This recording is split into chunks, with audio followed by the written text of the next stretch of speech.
بیماری کے اندر ہمارے پاس لوگوں کے دو کانسیپٹ ہیں. بعض لوگ تکلفاً بیمار ہوتے ہوئے وہ بیماری ان کو روزے میں تکلیف پہنچا رہی ہوتی ہے لیکن وہ روزہ رکھتے ہیں. چونکہ اللہ کے نبی صلی اللہ علیہ وسلم نے سفر کے متعلق فرمایا تھا. جب ایک شخص کو دیکھا، صحیح مسلم کی حدیث ہے کہ لوگ سایہ کر کے کھڑے، آپ نے پوچھا کیا ہوا، کہا روزے سے ہے سفر میں، اور بے ہوش ہونے کے اینڈ پہ پہنچ گیا. آپ نے فرمایا یہ نیکی تھوڑی ہے کہ اس طرح سے انسان سفر میں روزہ رکھے. عبادت اپنے آپ کو تکلیف میں ڈالنا، مشقت میں ڈالنا، یہ اللہ کا مطلب لا یکلف اللہ نفسا الا وسعها. عبادت اس لیے نہیں ہے کہ میں اپنے آپ کو تکلیف میں ڈالوں، ایسی تکلیف جو میری طاقت سے بڑھ کر ہے. ایک آدمی بیمار ہے، بیماری کی حد کیا ہے، بیماری کی مقدار کیا ہے کہ جس میں وہ روزہ چھوڑ سکتا ہے، کہ اس کو لگتا ہے کہ اگر وہ روزہ رکھے گا تو اس کی بیماری مزید بڑھے گی. بیماری تو یہ ہوتی ہے نا جس میں انسان شفا کی طرف آئے، بہتری کی طرف آئے. اگر وہ روزہ رکھتا ہے تو اس میں بہتری نہیں آئے گی بلکہ اس کی بیماری میں مزید اضافہ ہوگا.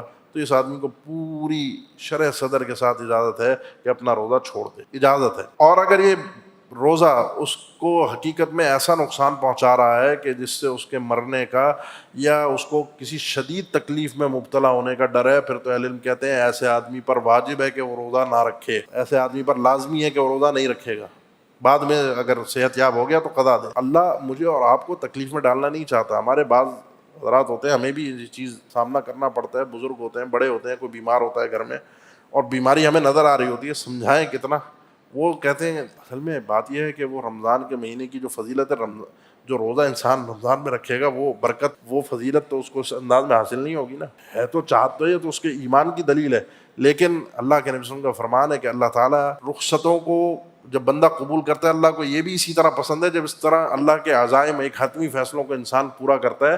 اس طرح جب اللہ کی دی ہوئی رخصت کو لیتا ہے، اللہ کو یہ بات بھی بہت پسند ہے. جب اللہ کے اٹل فیصلوں کو، پورے فیصلوں کو انسان نافذ کرتا ہے، اللہ کو یہ بات پسند ہے. اسی طرح اللہ کو یہ بھی پسند ہے کہ اللہ کی دی ہوئی رخصتوں کو بھی انسان قبول کرے. ہاں کچھ مرض ایسے ہوتے ہیں جو مرض تو ہوتے ہیں، ہلکا سا سر میں درد ہے، ہلکا سا نزلہ زکام ہے تو بیماری، لیکن یہ بیماری عام طور پہ آج کل ایسی نہیں ہے کہ جس کی بنیاد پہ روزہ چھوڑا جا سکتا ہو. کوئی ایسا تکلیف اور ضرر کا باعث نہیں بنیں گے. ہاں اگر کووڈ کے معاملات ہیں، کسی کو واقعتاً گلے میں شدید تکلیف ہے، کوئی نزلہ یا زکام کی ایک گمبھیر مسئلہ ہے اور وہ اس کا مرض اس کو بتا رہا ہے کہ یہ چیز اس کے لیے نقصان دہ، تو پھر وہ روزہ جو ہے وہ اپنا چھوڑ سکتا ہے. اس کو پوری اجازت اس کے ساتھ موجود ہے.